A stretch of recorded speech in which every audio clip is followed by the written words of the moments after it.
Masa terus tiba-tiba, oh ini gara-gara mafia. Yeah, it's not me lah, kalau gitu bukan salah pilih ini lah, kalau gitu. Tapi kalau Dan itu saya sangat keberatan, karena kalau saya dibilang kita kan beritahu kualiti dia memang inilah itu sebab kita pun agak teruja nak ini, tapi malangnya dia tak lepas nampak macam ni kan. Pertamanya walaupun kita nampak usaha untuk mendapatkan permit itu gagal.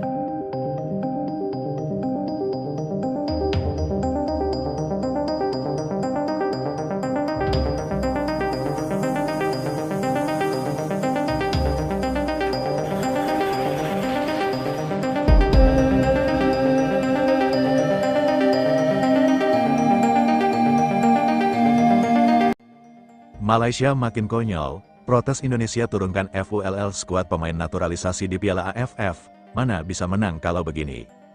Persaingan panas antara timnas Indonesia dan Malaysia kembali memasuki babak baru. Bahkan, sebelum pertandingan besar benar-benar dimainkan, perang urat saraf sudah mulai terasa. Kali ini, sorotan mengarah kepada kekuatan timnas Indonesia yang disebut-sebut berpotensi membawa skuad terbaiknya ke Piala AFF. Kehadiran para pemain keturunan dan pemain naturalisasi yang bermain di level kompetitif membuat kekuatan Garuda dinilai semakin berbeda dibandingkan beberapa tahun sebelumnya. Dan situasi inilah yang mulai memunculkan kegelisahan dari kubu rival. Malaysia disebut mulai mempertanyakan bagaimana negara-negara ASEAN bisa bersaing apabila Indonesia benar-benar menurunkan kekuatan penuh. Bahkan muncul narasi bernada frustrasi. Mana bisa menang kalau begini? Sebuah kalimat yang menggambarkan betapa perubahan besar timnas Indonesia mulai benar-benar dirasakan oleh rival-rivalnya. Namun pertanyaannya sederhana, apa yang sebenarnya diprotes? Bukankah setiap negara memiliki hak untuk membawa pemain terbaiknya selama seluruh pemain tersebut memenuhi regulasi dan sah membela tim nasional? Kalau Indonesia mempunyai kesempatan menurunkan skuad terkuat, mengapa harus menahan diri hanya karena rival merasa kekuatan Garuda semakin sulit dikalahkan?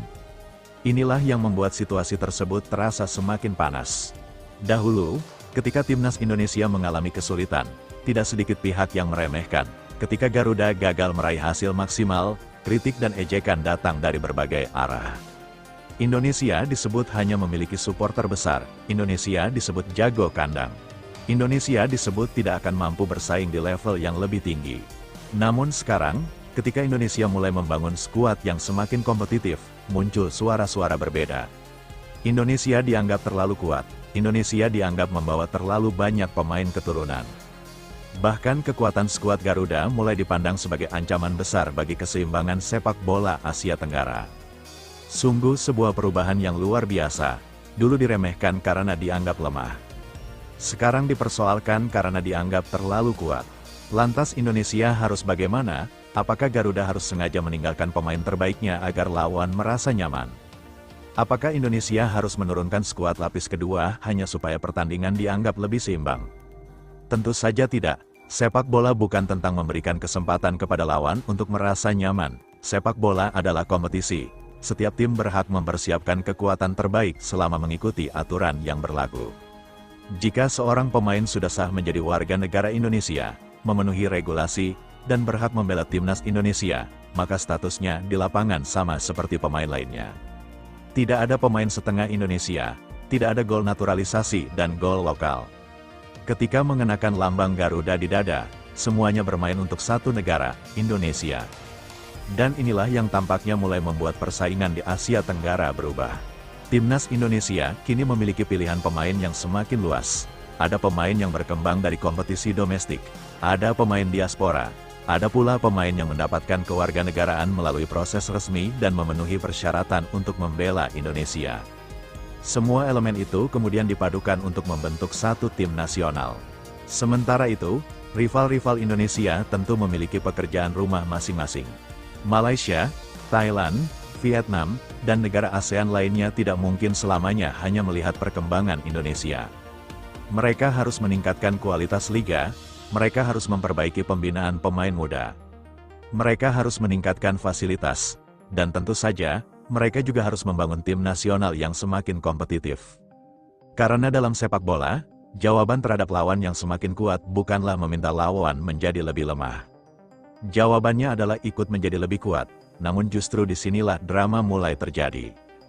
Bayangkan jika Indonesia benar-benar membawa mayoritas pemain terbaiknya ke Piala AFF. Lini belakang diisi pemain-pemain dengan pengalaman kompetitif. Lini tengah dipenuhi pemain dengan kemampuan duel dan distribusi bola yang semakin matang. Sementara lini depan memiliki lebih banyak pilihan dibandingkan era sebelumnya. Belum lagi persaingan internal dalam skuad yang semakin ketat. Tidak ada lagi tempat yang benar-benar aman, setiap pemain harus membuktikan dirinya. Setiap pemain harus bekerja keras, dan setiap pemain harus menunjukkan bahwa dirinya layak mengenakan seragam merah putih. Kondisi seperti ini justru menjadi tanda perkembangan. Tim nasional yang kuat memang harus memiliki kedalaman skuad. Jika satu pemain absen, ada pemain lain yang siap menggantikan. Jika strategi pertama tidak berjalan, pelatih memiliki pilihan lain. Dan jika lawan mengubah permainan, Indonesia juga memiliki kemampuan untuk merespons. Inilah level yang selama bertahun-tahun diinginkan oleh publik sepak bola Indonesia. Tetapi ketika perkembangan itu mulai terlihat, reaksi dari luar justru semakin menarik. Ada yang kagum, ada yang khawatir, ada yang mulai menghitung kekuatan Indonesia. Dan tentu saja, ada pula yang mempertanyakan bagaimana caranya mengalahkan Garuda jika Indonesia datang dengan kekuatan penuh. Namun bagi Indonesia, fokus utama seharusnya tetap sama. Jangan terlena, jangan merasa juara sebelum bertanding. Nama besar tidak menjamin kemenangan. Status favorit juga tidak memberikan trofi secara otomatis. Piala AFF memiliki sejarah panjang pertandingan penuh kejutan. Rivalitas antar negara ASEAN selalu menghadirkan tekanan berbeda. Ketika Indonesia menghadapi Malaysia, pertandingan tidak pernah sekadar pertandingan biasa. Ada gengsi, ada sejarah, ada rivalitas, dan ada jutaan pasang mata yang menunggu hasil akhir. Malaysia tentu tidak akan datang untuk menyerah. Mereka juga memiliki pemain berkualitas dan ambisi besar. Justru karena itulah pertandingan antara kedua negara selalu menarik. Namun satu hal yang kini berubah adalah persepsi terhadap Indonesia. Jika sebelumnya lawan mungkin merasa percaya diri menghadapi Garuda, sekarang mereka harus berpikir lebih panjang. Siapa yang akan dimainkan Indonesia? Strategi apa yang akan digunakan? Seberapa kuat lini tengahnya? Siapa yang akan menjadi ancaman di lini depan? Pertanyaan-pertanyaan seperti itu menunjukkan bahwa Indonesia kini mulai mendapatkan perhatian lebih serius. Dan bagi supporter Garuda, perubahan ini tentu menjadi sesuatu yang menarik. Bukan karena Indonesia sudah pasti menjadi juara. Bukan pula karena lawan sudah pasti ketakutan. Tetapi karena timnas Indonesia kini memiliki potensi untuk memasuki setiap pertandingan dengan keyakinan yang lebih besar. Dulu kita sering berharap bisa mengejutkan lawan. Sekarang, perlahan-lahan, lawan yang mulai mempersiapkan diri secara khusus untuk menghadapi Indonesia. Inilah perubahan mentalitas yang sangat penting, namun Indonesia tetap harus membuktikannya di lapangan. Karena sepak bola tidak dimenangkan melalui daftar nama pemain. Sepak bola tidak dimenangkan melalui nilai pasar. Dan sepak bola juga tidak dimenangkan melalui perang komentar di media sosial. Semuanya ditentukan selama 90 menit. Jika Indonesia benar-benar menurunkan skuad terbaik, maka tanggung jawabnya juga semakin besar. Tidak ada alasan untuk meremehkan lawan, tidak ada alasan bermain setengah hati. Dan tidak ada alasan merasa superior sebelum pertandingan selesai. Skuad yang kuat harus dibuktikan dengan permainan yang kuat.